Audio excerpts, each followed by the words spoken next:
All right, Bismillah. Bismillah ar-Rahman ar-Rahim. Alhamdulillahi Rabbil Alameen. Sallallahu wa sallam ala Sayyidina Muhammad wa ala alihi wa sahbihi wa sallam. Okay. So first of all, before we start, there's a brother in the San Diego community who is kind of well known in Southern California, Brother Mustafa Nizam. He was the outreach director for CARE in LA, and his wife, Tajid, is the director of CARE in San Diego. And he passed away on Friday night, unexpectedly, at Masjid al-Ansar, actually, here in Orange County. They had prayed, and then I think he was going to do a presentation or something. And he had a heart attack. It's the information I have. And then he passed away, subhanAllah. And his burial is tomorrow. So, assalamu alaikum. Just come in wherever you like. There's all this nice real estate right here. Zohar. So I should come closer so I can grab him. Where's Ahsan?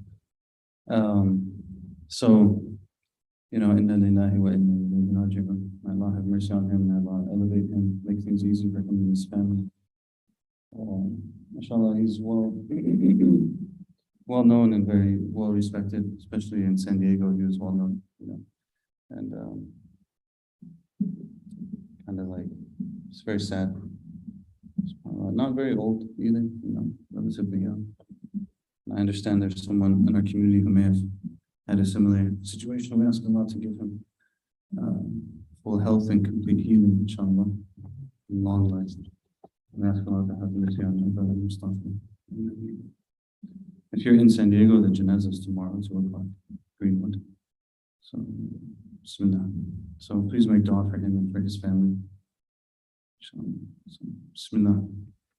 Bismillah ar-Rahman ar-Rahim. Alhamdulillah. Wa salatu wa salam ala Rasulullah wa ala alihi wa sahbihi wa man wala. So we're continuing in the wise sayings of Imam Junayd, radiallahu ta'ala anhu, Junayd al-Baghdadi, Junayd al-Salik.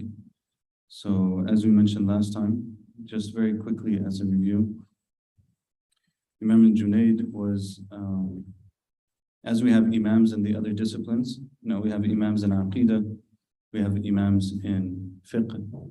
In Aqidah, we have the three major imams for Sunni Muslims are Abu Hasan al-Ash'ari and Abu Mansur al-Maturidi and Imam Ahmad ibn Hanbal radiallahu anhum ajma'in. And in fiqh, we have in Sunni Islam again four major imams, Abu Hanifa and Malik al-Shafi'i and Ahmad ibn Hanbal. And then in ihsan, so we always talk about the Hadith Jibril and how Hadith Jibril gives us the three-part breakdown of Iman, Islam, and Ihsan. Gives us the breakdown of there are matters of belief, and there are matters of practice, and there are matters of spirituality. And so the Imams of belief and the Imams of practice are the ones that we mentioned. And usually they say that the Imam in spirituality is Imam Junayd, radiallahu ta'ala anhu. So Junayd is an important figure in that way. And we began last time to read some of these wise sayings that have been compiled from different sources. So we'll just continue from where we left off, inshallah. قال المصنف وقال الإمام رحمه الله تعالى. I don't know who's the Musannif actually, if he's alive or not, but قال الإمام, we'll just go with that. قال الإمام رحمه الله تعالى ونفر الله وإياهم بأمين بدار الأمين. قال أبو القاسم علامة إعراض الله تعالى عن العبد أن يشغله بما لا يعني. Abu al-Qasim, Imam Junayd is also called Abu al-Qasim. Abu al-Qasim. Abu al-Qasim said that the sign that Allah has turned away from the servant, is that Allah busies them with that which does not concern them. Busies them with that which does not concern them. Where the Prophet ﷺ said, "Min husni Islam al-wari tarkuhu ma la ya'ni."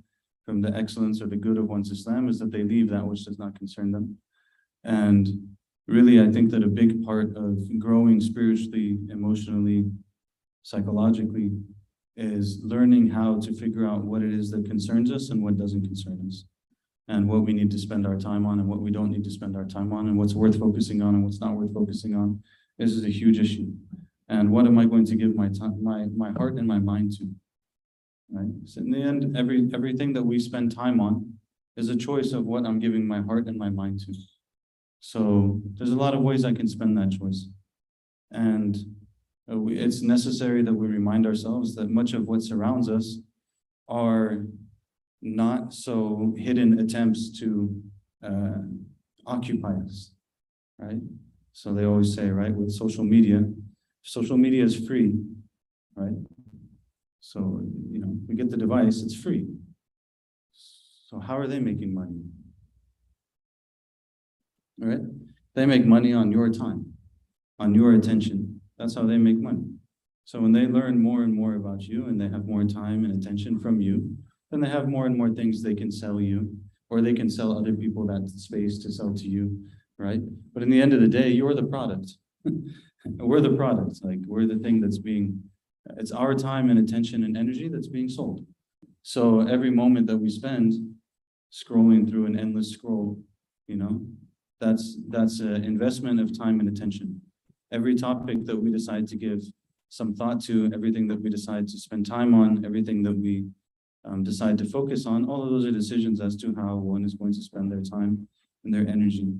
And so he says a sign that Allah has turned away from someone is that they become busied with things that don't matter. They really don't matter.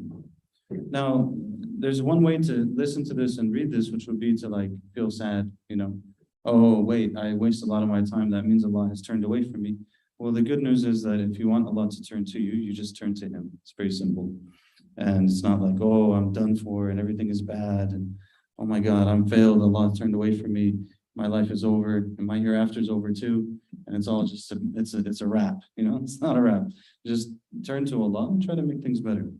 And inshallah, but the point here is to emphasize that is a really important choice. The choice of how we're going to spend our time and the choice of what we're going to focus on is a really important choice. And, may we make good choices in that regard. قال أبو القاسم احذر أن تكون ثناء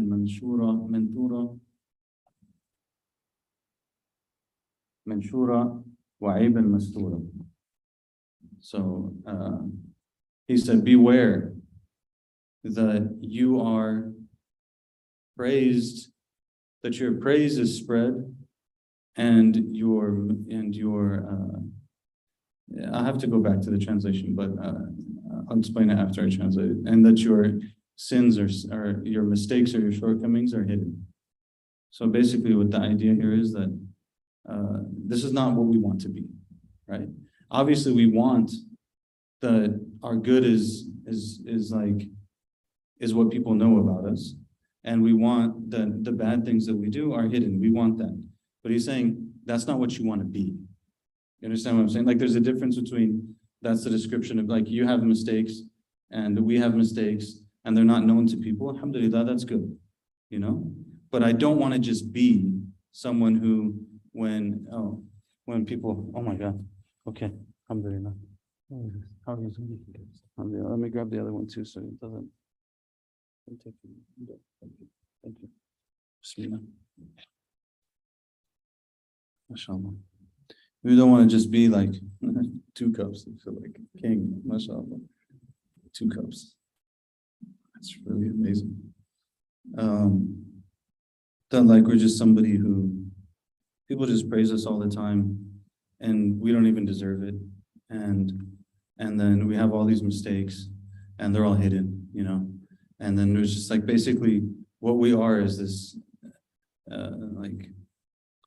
phony thing, And he's just saying, don't be like that.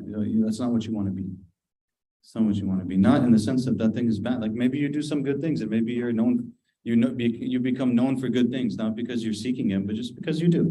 And alhamdulillah, maybe we have some shortcomings and mistakes, and Allah hides them. Alhamdulillah, that's not the issue, right? The issue is that this is what the person becomes. Just become a hit. Basically, it seems like there's something that they're not, and in reality, they're just a mess. That's what he's saying. Don't be like that. All right. So that's the short of it. سئل الجنيد متى يكون الرجل موصوفا بالعقل؟ فقال إذا كان للأمور مميزا ولها متصفحا وعما يوجبه عليه العقل باحثا يبحث يلتمس بذلك طلب الذي هو به أولى. نعم، يلتمس بذلك طلب الذي هو به أولى ليعمل به ويؤثره على ما سواه. فإذا كان كذلك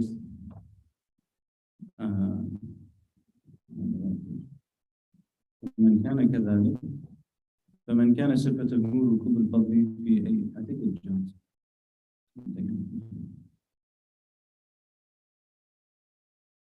فإذا كان كذلك فمن كان صفته ركوب الفضل في كل أحواله بعد إحكام العمل بالله قد فرض عليه ليس من صفة العقلاء إغفال النظر لما هو أحق وأولى ولا من صفتهم الرضا بالنقص والتقصير. فمن كانت هذه صفته بعد إحكامه لما يجب عليه من عمله ترك التشاغل بما يزول وترك العمل بما يفنى وينقضي وذلك صفة كل ما حوت عليه الدنيا كذلك لا يرضى. This is a long passage.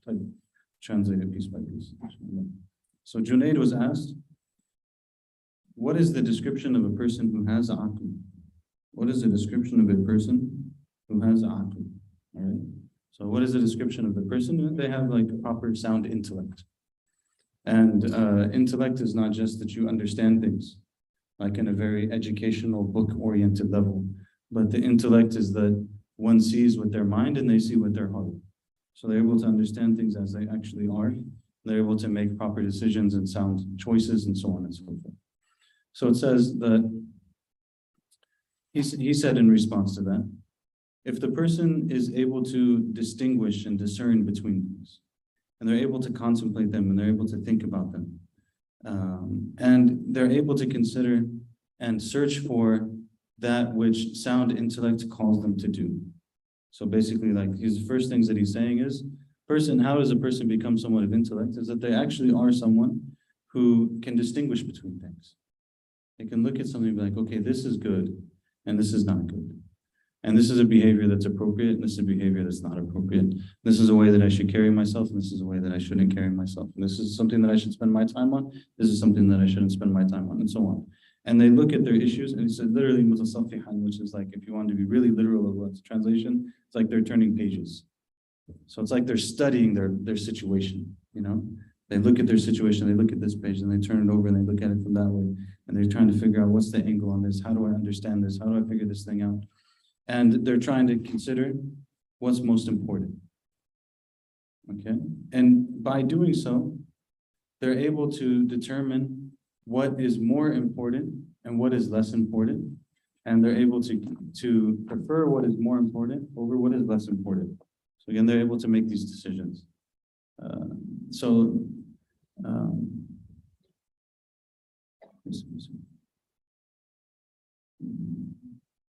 So he's saying basically like the person who is just like, they understand what it is that's in front of them, okay? I should do things in this way, I shouldn't do them in that way. They're able to, he says, إحكام العمل بما قد فرض عليه.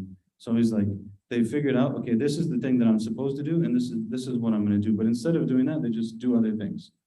You know, they know this is the thing I'm supposed to do, and they understand it, and they know this is what they're supposed to do, but then they go and they do something else. He says this is not from the qualities of the people of aql. So again, it's like what you understand, what you realize here is that aql, this idea of aql, intellect, is not just a matter of the mind, right? It's a more comprehensive understanding of what intelligence is. Intelligence is not just a matter of the mind, but it's a matter of the heart too. So now the person, not only do they understand what it is, what's more important, what's less important, and they figure out this is the thing that I'm supposed to do, then on top of that, they're actually able to do it, right? It's another step. Probably we notice sometimes this is a hard part too, right? Like I know I'm supposed to do this, and I know I shouldn't do something else, but now I have to actually do it. And that's where sometimes we get tripped up. And also these people of intellect, they're not satisfied with falling short, you know? they don't just, that's not okay with them. Like, I'm just gonna do less. I'm just gonna fall short. I'm not going to, fully live up to my potential. I'm not gonna do the things that I'm able to do. And they're not okay with that.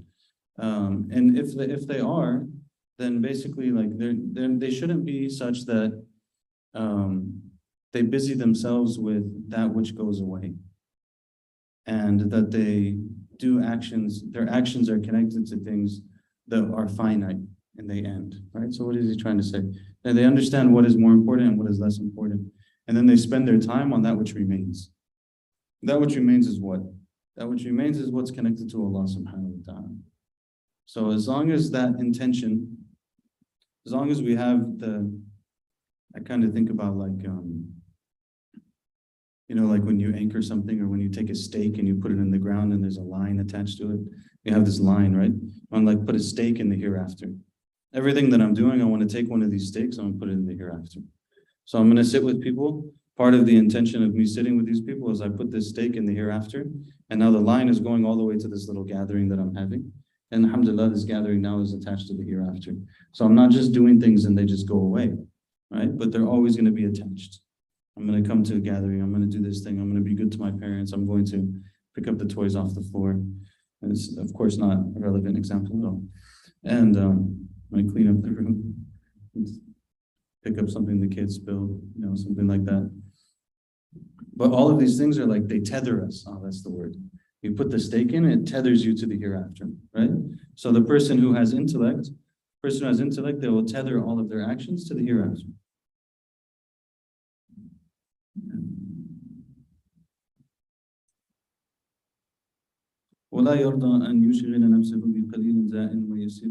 They're not satisfied with like all they're going to do are things that disappear. I was like, okay, I'm just going to get a job, and then I'm going to get money, and then I'm going to use that money to buy food, and then I'm going to buy food, and then it's going to go away. Right? Isn't that what happens when we eat food? Right? Eventually it goes away. So it's like, I'm going to spend all my time and all of my efforts so that I can just do these things, and then they're just going to go away. No, I want it to be connected. It needs to be tethered to something else. I want it to be connected to something that's bigger. The person of intellect, they're not satisfied with that it's not connected.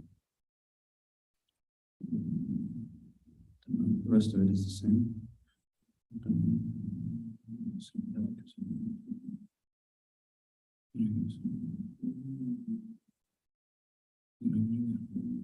So all of it's repetition. قال الله تعالى الذين يستمعون القول فيتبعون أحسنه أولئك الذين هداهم الله وأولئك هم أولو الألباب. Allah subhanahu wa ta'ala, he said, praising people, that they are the ones who listen to the best of speech and they follow it.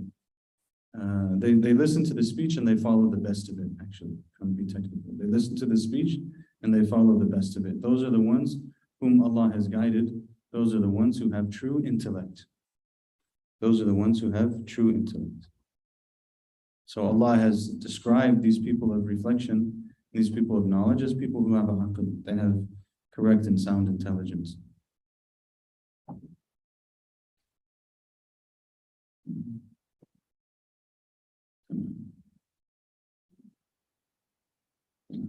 قال أبو القاسم, next one.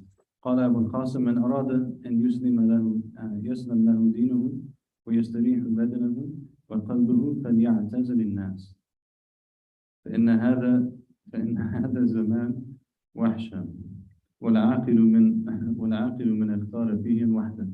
Okay, alhamdulillah. What he said, he was like, 300 after Hijrah or something? He said the person who wants to be safe in their deen and to rest in their body and in their heart, then let them stay away from people. Because this is a time of great bewilderment, and the person of intelligence prefers to be by themselves. That's why I was laughing.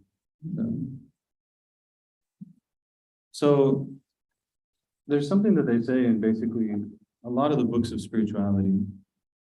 Maybe we should try to unpack it a little bit. They say in a lot of the books of spirituality that if you want to increase in your relationship with Allah subhanahu wa ta'ala, then you decrease in 4 things. Okay, so you decrease in your food, and you decrease in your speech, and you decrease in your sleep, and you decrease in your interaction with people. Okay, so Food and sleep, understand it not as you don't get enough sleep such that you're hurting yourself, but that you're not oversleeping, you know? Not like you're sleeping, just sleeping your whole day away, and then you wake up late, and then you sleep again, and all this kind of stuff. So this will be decreasing your sleep, and that you pray in the night and stuff like that. And you make sure you pray Fajr on time and everything else. It all fall into decreasing your sleep. Decreasing your food is pretty clear, you know, like we probably just eat too much. Allah forgive us. And we definitely should probably also decrease our concern about food. And then the third thing, that they decrease their speech. So, you know, the person really takes time for this. And this is something that's challenging. If you haven't tried it, you don't realize how challenging it is. But if you've tried it, you know how difficult it is actually to watch your speech.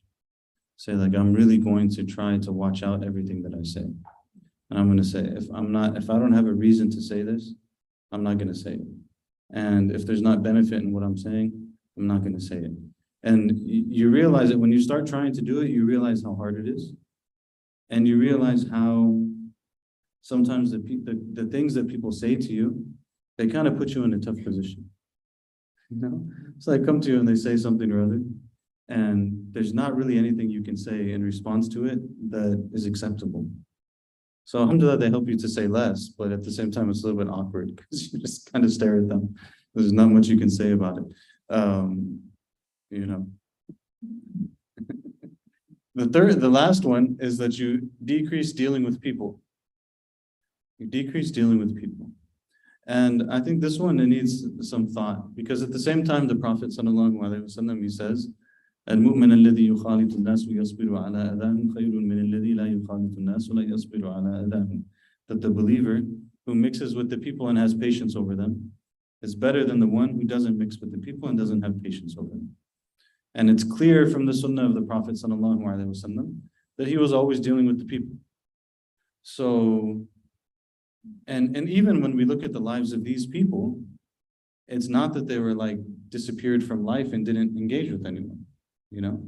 So then it raises the question of how should we understand this and how should we think about it, right?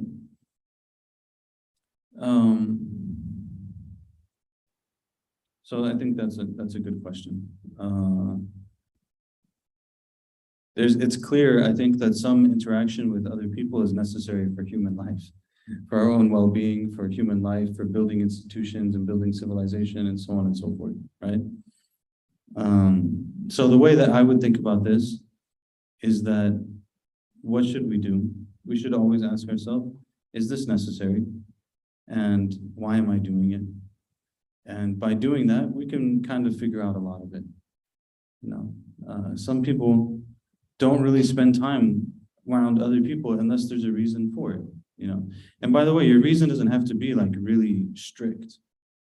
You know, you could just be hanging out with people for an hour or two, not really doing anything in particular, but your intention is to be together and to be with believers and to support one another and to make other people happy and to spread good and so on. Those are all intentions a person could have, right? So the point is that I want to spend time with people, but I want to also have an intention for why I'm doing it. And to be very particular, like, okay, now it's moving outside of an intention that I had. So maybe I need to change the intention, or maybe I need to just kind of get out of the situation, you know? So it might be that your intention changes. Maybe you're going to spend time with someone, you want to benefit from them, realize that you're not going to benefit from them on that day. Maybe they're having a bad day or something, right? But now your intention can change. You can try to support them. You can do other things, right? So I think that the idea is just have a good intention about it. And also, we need to have, also we can think about, is that being alone is okay. Being alone is okay. And this whole issue of being with the people and everything else it's all right and it works as long as we can manage to be okay being alone. And if we're not okay being alone, then we need to deal with that. Everyone should actually be okay being alone. Like I can just be alone and I can make some dhikr and I can just stare at the trees and it's going to be all right. It's going to be okay. And I can just have nothing. And that will be good for us, inshallah. But at the same time, we have other times when we're with people, yes. The desire for isolation. The beginning one? Yeah. Yeah. So the question is, how does this connect to Ibn Ata'illah's second hikmah? See, the second hikmah, the part of the challenge of the question is that it comes up as a result of the translation problem. So the second hikmah of Ibn Ata'illah radiallahu anhu, it says,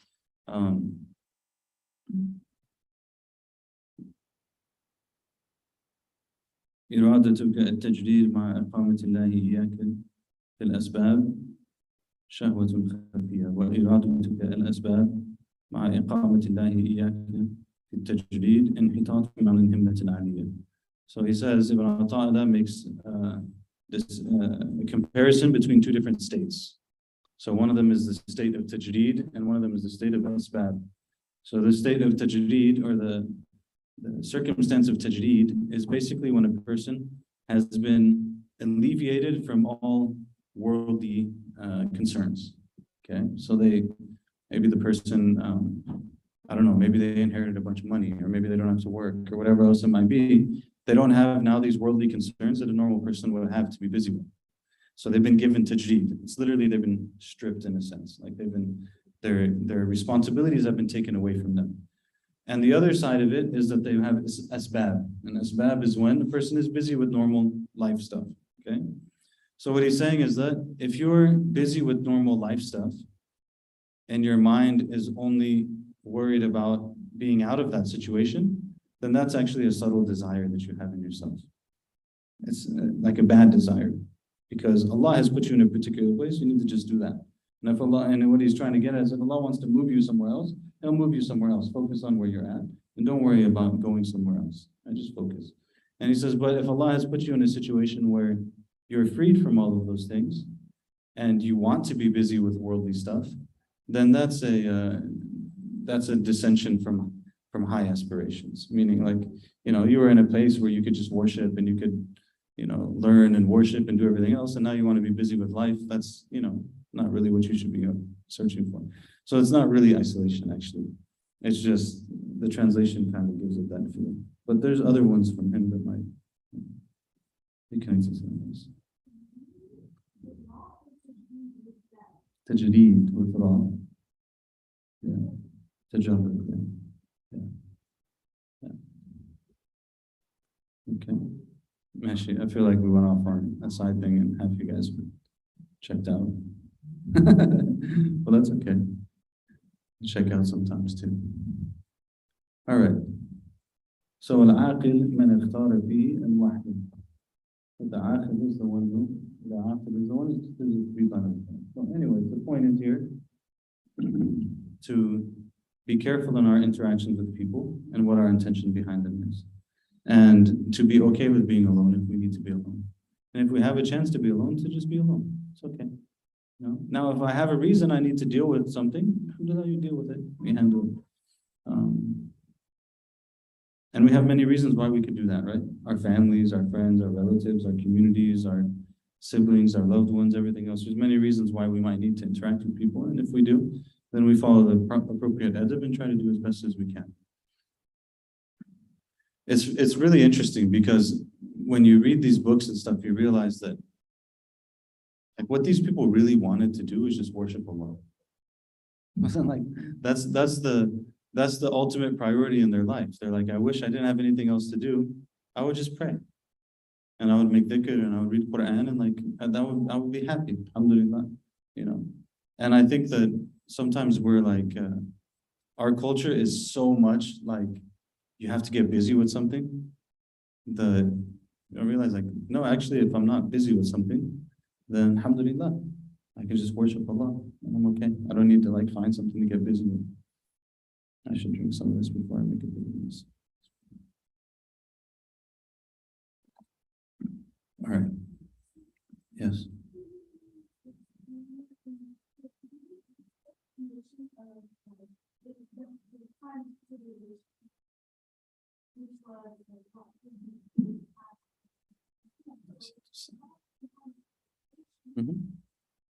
Without a doubt.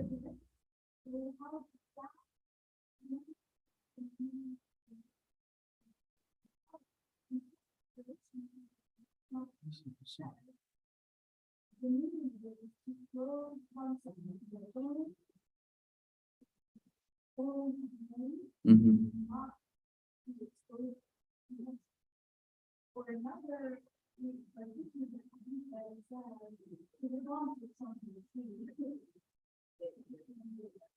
Mhm.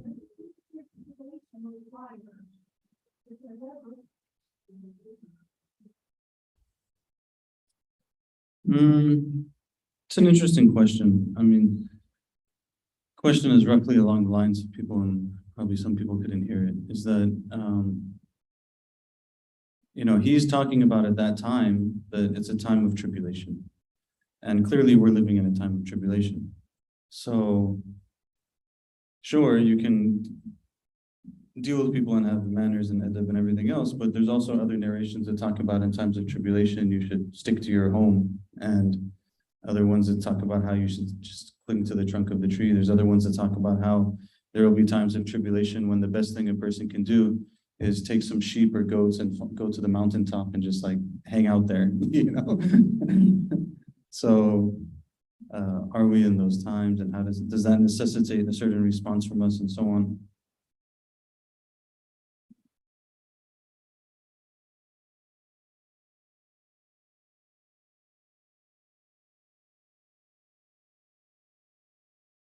Um,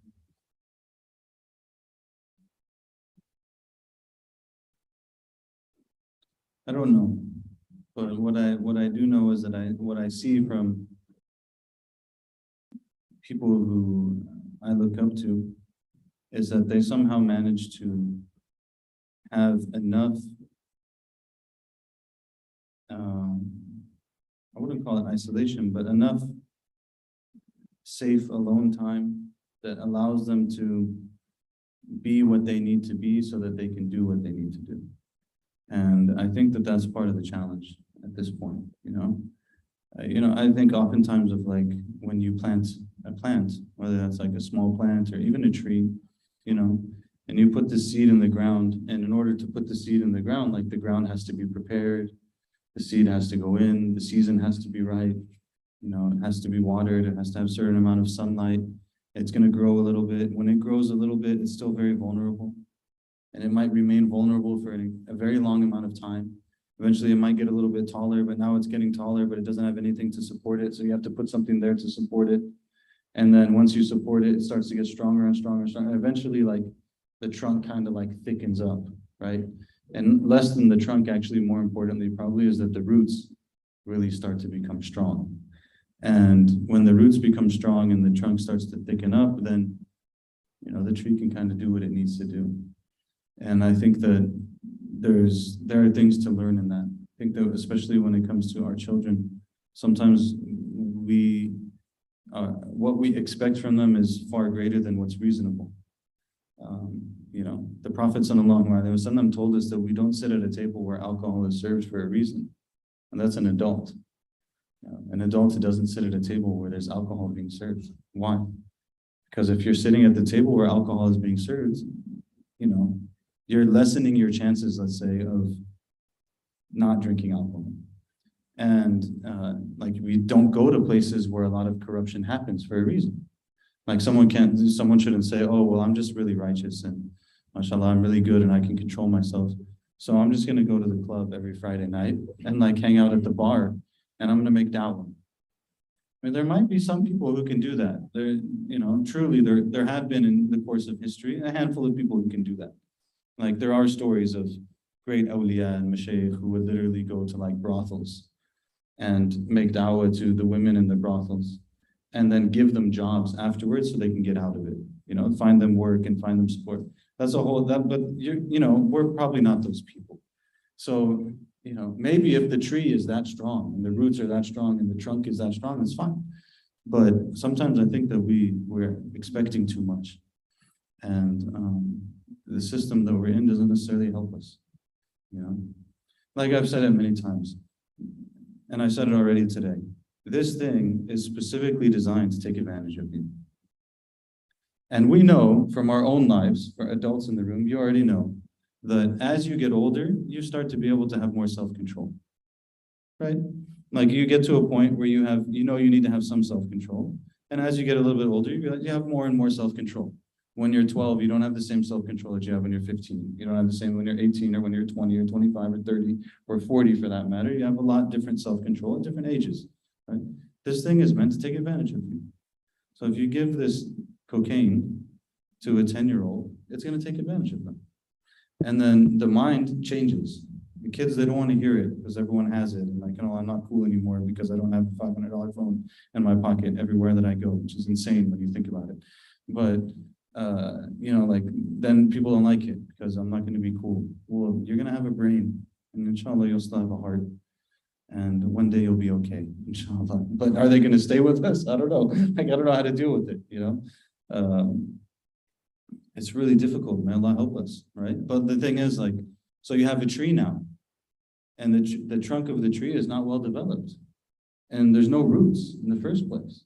And then you're just like, I'm going to expose it to like all of these winds and all of these rains and all of these forces and everything else. Of course, the tree is going to be uprooted. So should we be in isolation so that maybe at least we can get like a little bit of a foundation? My honest opinion, truly, as much as it is like completely in disconnect with everything that we live in, is that I believe yes. Like if I could figure out how to do it and manage all of my responsibilities, I'd probably just leave everything and come back in like 20 years. Because I've seen people who are like that and they're really amazing. I met one time a sheikh from Mauritania. He's actually like a political analyst. I think he has a PhD in politics and like everything else, Memorized Sahih Bukhari, memorized Sahih Muslim, memorized Quran, of course, Very reasonable person, understands the world. He has no issue understanding the world. So we have a very strange thing. They're not going to be able to understand the world. He has no issue understanding the world. He's a political analyst by like his education, his training, everything. He was like, when we were growing up, we were in a camp. And he said, when we were growing up in Mauritania, he's like, you go to amusement parks and stuff like that. This was 20 years ago, almost, maybe 18 years ago. He's like, you guys go to amusement parks and stuff like that. He's like, we used to sit around the campfire and exchange tafsir. That was our world. We didn't have anything. We were just sitting in the middle of the desert, and we have the books of tafsir that we memorized, and we have the books of hadith that we memorized, and we have the Quran that we memorized, and we have the books of fiqh, and that's our world. It's very disconnected from the reality, obviously, that we're in, so it's like, so it's probably an extreme response that's not able to help people, but most people, but like, I think that we need to think kind of seriously about this stuff. Like, how can I give myself enough room to actually, and especially for our children, how can I give myself and my children enough room so that they can reach a point where they can actually stand up and be strong and do what they need to do and everything else? And for people, a lot of times people are like, oh, this is just the technology of this age, and there was technology of other ages, and like the people saying the same thing now that they said when TVs came out and stuff. It's not the same. It's not the same. It's not even remotely the same. And only people who are older can understand. It's not even remotely the same. When we grew up, is that if there was a show that you liked, you had to get the TV guide. Or if you didn't have enough money that the TV guy came to your house, you had to go with your parents to the grocery store before groceries were delivered. You go with your parents to the grocery store, and while you take their permission, you go to the aisle where they sell the TV guide, and you open the TV guide, and you try to get it in, and quick enough that you can, like, before your parents get mad at you, and you're like, which day is it, which channel, and you find the channel, and you find the show, and you find the time. It's going to be on this channel at 6 p.m. on Tuesday night. And if you don't get that show at 6 p.m. on Tuesday night, you didn't get that show. You're out for the week, and you're going to go to school and everyone will have seen it and you feel like a dummy and has its own thing, right? It's not like you just sit down and you're like, what am I going to binge watch for 12 hours right now from 7 p.m. until 7 a.m.? That's a very different reality.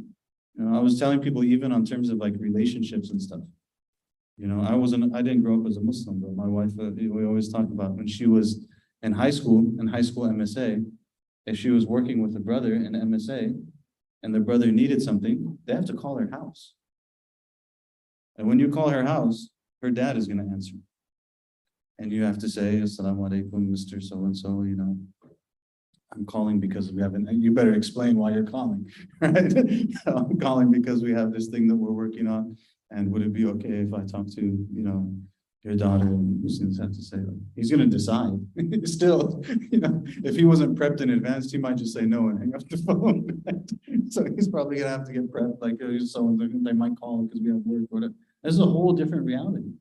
They're going to tell me, like, learning how to control your interactions and your relationships between two genders when you're like 15, 16 years old is the same in that context as in when every single time you pick up TikTok, they show you people with no clothes on an endless like slide. I can't believe this thing because people are telling me like, you should get on TikTok because like young people are on it and stuff. I'm like, here's the video you posted. Like, I don't want to be involved in the thing, because I open it once and I'm like, what in the hell? Like, I would be that, like I open it, it's like, what? And I'm like, no, and then the next one's the same. So I'm like, I don't have anything to do with this thing. You're gonna tell me that's the same? Like, you're growing up, you're trying to control your desires, you're trying to act in an appropriate way, you're trying to follow something in your religion, and that's what you're exposed to, versus like, you don't have anything, actually. Like, you have your TV in the living room, no one else is gonna be seeing a TV. Like, you're in the living room, your parents are there too, all right? And your one show comes on at a particular hour, you have to catch it.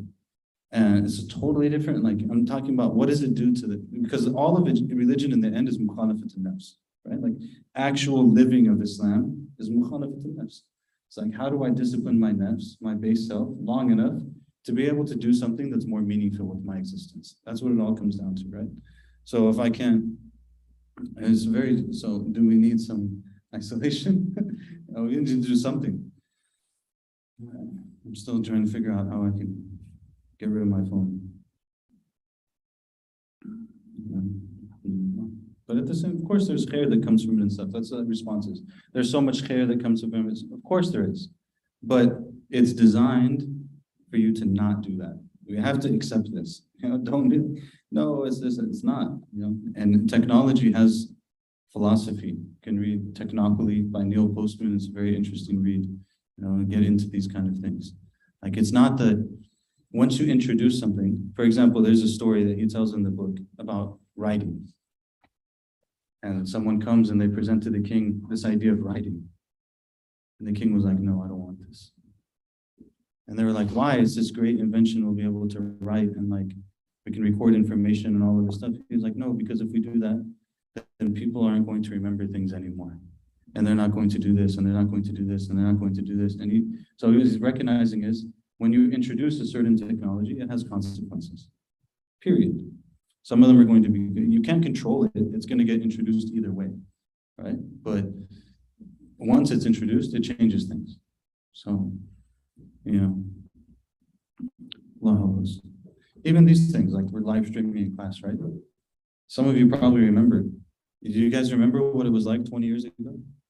When you wanted to hear someone speak? Like, it was a thing. If you wanted to hear someone speak, it was like you got the tape. You got like the Imam Siraj Wahaj video cassette tape out of someone's trunk because they were selling it at like ISOC. And you didn't live in Garden Grove. You were like, I'm going to go to ISOC because it's the biggest masjid, has the most people. I'm most likely to find some random guy that has a tape in his trunk, and I'm going to get this tape of Imam Siraj, right? Or I heard that there's this guy called Suhaib Webb, and like he's really interesting. Like, you wait for the conference, happens once a year. It comes to your area, and you go to the conference so that you can hear this one lecture that you wouldn't have heard otherwise, right? And even the step on top of that was like, okay, now there's the internet, and someone might take this thing and put it on the internet, but it's just a file, you can't listen to it. You have to take the file and put it on a CD.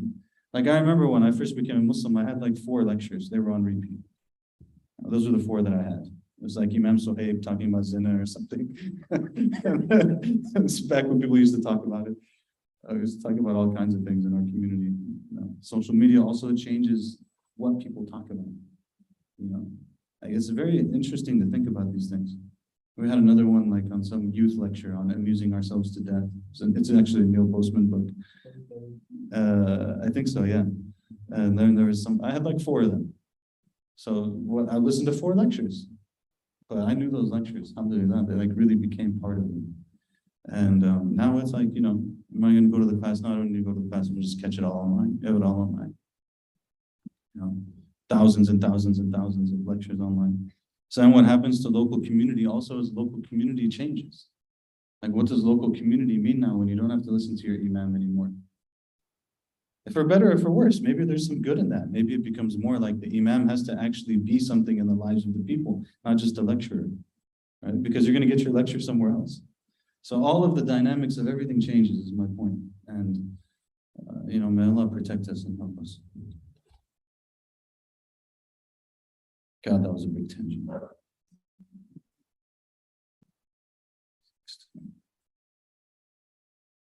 قال أبو القاسم الإخلاص سر بين الله والعبد لا يعلمه ملك فيكتبه ولا شيطان فيفسده ولا هوى فيميله. What a beautiful statement. SubhanAllah. He said, Ikhlas, sincerity, is a secret between Allah and the servant. Sincerity is a secret between Allah and the servant. Even this idea, the idea of secrets. It used to be that you didn't talk about everything. I was like, what is it? You open this stuff and like nothing's secret. Everything is all public, It says, Ikhlas is a secret between Allah and the servant. It's not known by an angel so that they write it. It's not known by shaitan so that he corrupts it. And it's not known by one's desires such that they lead it away. Because it's something purely in the heart. It's purely in the heart between the servants and Allah. It's very beautiful, actually. SubhanAllah, I was watching this interview recently with Shaykh Jamaal Diwan. I think I mentioned last week, but not this one. Shaykh Jamaal, he said he hasn't looked in the Mus'haf for 50 years. You do your review every day. Like, I finish the khatam every 10 days, different riwayah every 10 days. And I haven't looked in the Mus'haf for 50 years. But they showed him a picture of Shaykh al-Manshawi. They showed him in the interview, they started showing pictures of different people. They showed him a picture of Shaykh al-Manshawi. He said, how the Rajul Baynahu wa Bayna Rabbihi sir. He's like, I don't know what it is. This man had a secret between him and Allah. And he said, anytime you see that someone has something as amazing as what he had, and he was such a beautiful reciter, and his recitation had an effect on people, and so on and so forth. No, he's like, anytime you see something like that, know that that person has a secret between them and Allah. So he says, Ikhlas, the sincerity, is a secret between Allah and the servant. The angels don't know it, shaitan doesn't know it, and even the nafs doesn't know it until it's exposed a little bit, that the nafs can start to mess with it, right? But it's a secret, it's purely secret, the ikhlas.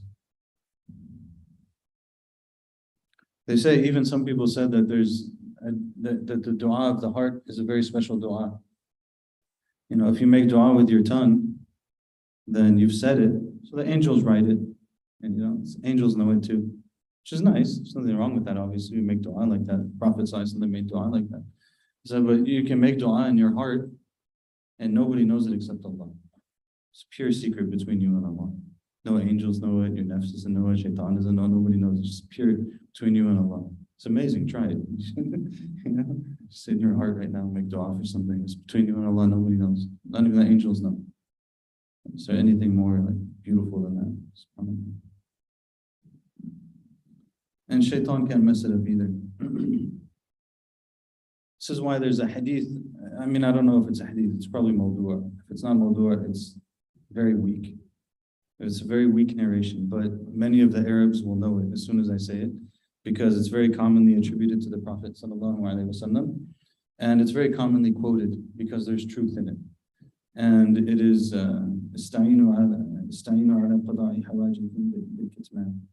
the help yourself in taking care of your needs by concealing them. So like if you have a plan to do something, you don't have to tell everyone. And keep things between you and Allah, as long as you can keep them between you and Allah. If it needs to come out at some point, it needs to come out. But if you can keep it between you and Allah, just keep it between you and Allah. And that will be a means, because then there's less nafs involved, there's less shaitan involved, there's less all these interventions that can happen, negative interventions that can happen, they're all prevented. The person's able to do that. Next one, he said, قال أبو القاسم رحمه الله تعالى.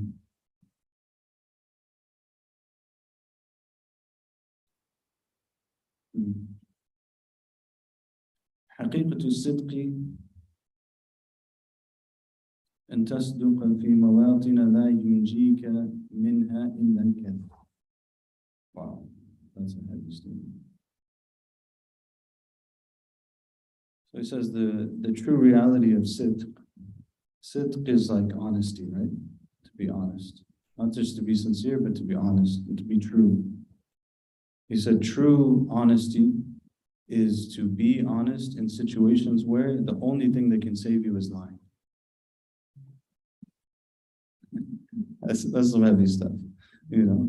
And he said true honesty is to be honest in situations where the only thing that can save you is lying. Obviously, don't think of there's some exceptions. There's times when we can lie, right? We can lie when our life is in danger, or like we want to make our spouse happy and we didn't like their food or something like that. You can lie. Actually, the Prophet ﷺ specifically said that. And by the way, you should lie, guys and girls alike, especially if you're newly married. You should lie about food, both sides. If you want the person to continue cooking, you lie about the food. If you want to worry about your own food for the rest of your life, then say whatever you want. Be radically honest. It's radically honest. And be be radically honest with you. I want to, what is this craziness? Be radically sunnah. What is radical all the time? What do you go home and tell your spouse, I just want to be radically honest with you because I want to have a fully open relationship with you. I don't like you. Yeah, what is craziness, man?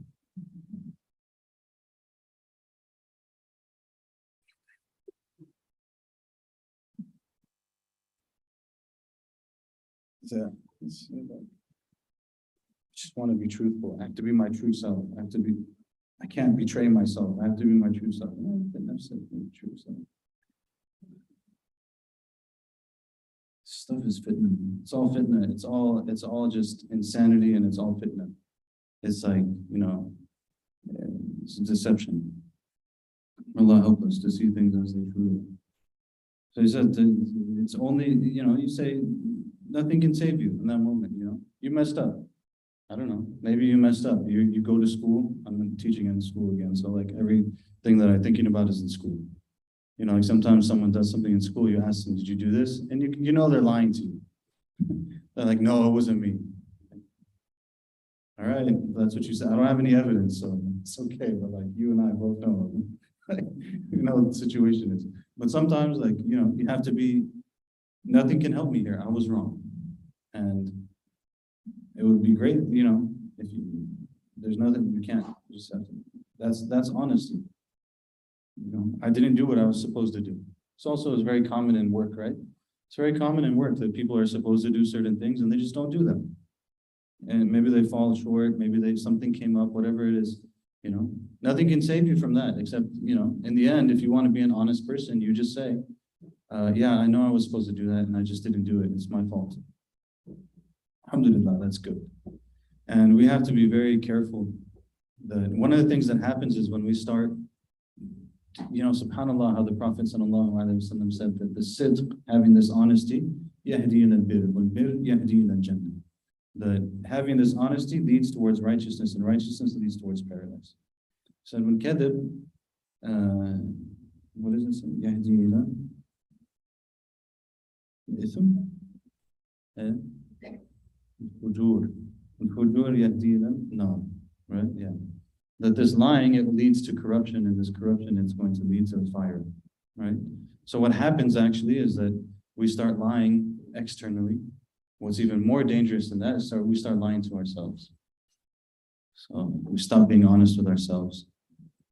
Sometimes they won't be honest and say, yeah, actually I messed up, I shouldn't have. And then eventually they start to actually think that they didn't mess up. No, actually I didn't make a mistake. I'm just not supposed to do work when I agree to it. Wait a second. If I made a commitment, I don't have to actually follow through on it because I just didn't mean to. Okay, but you didn't do what you were supposed to do, right? So, Allah help us. Is it Maghrib time?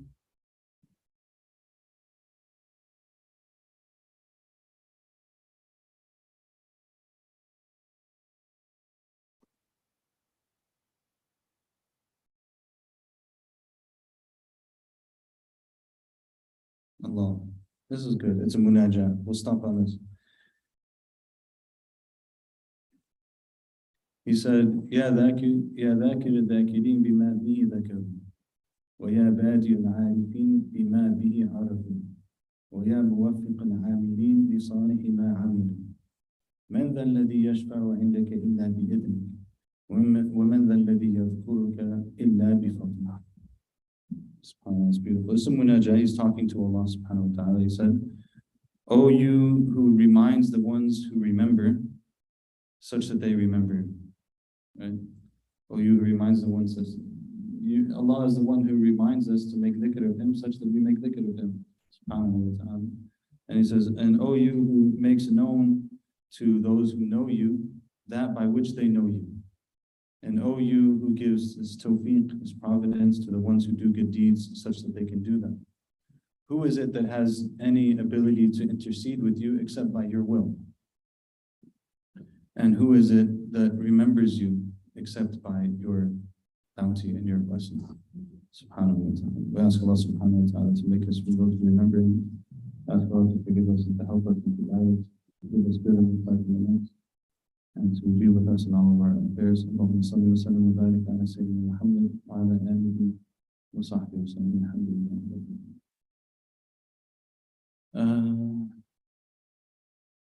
It's passing. So, what do you think? Which order do you prefer? Should we pray first? Basim's going to sing just a few songs, inshallah. We're still in Rabi al-Awwal. So, we were thinking initially we'll pray first and then he can sing a few songs and we'll have dinner. Or he could sing a few songs and then we pray first, and then we have dinner. And then we pray and then we have dinner. Pray first. Alhamdulillah. Good choice. Barakallahu feekum. Inshallah, after salah. So,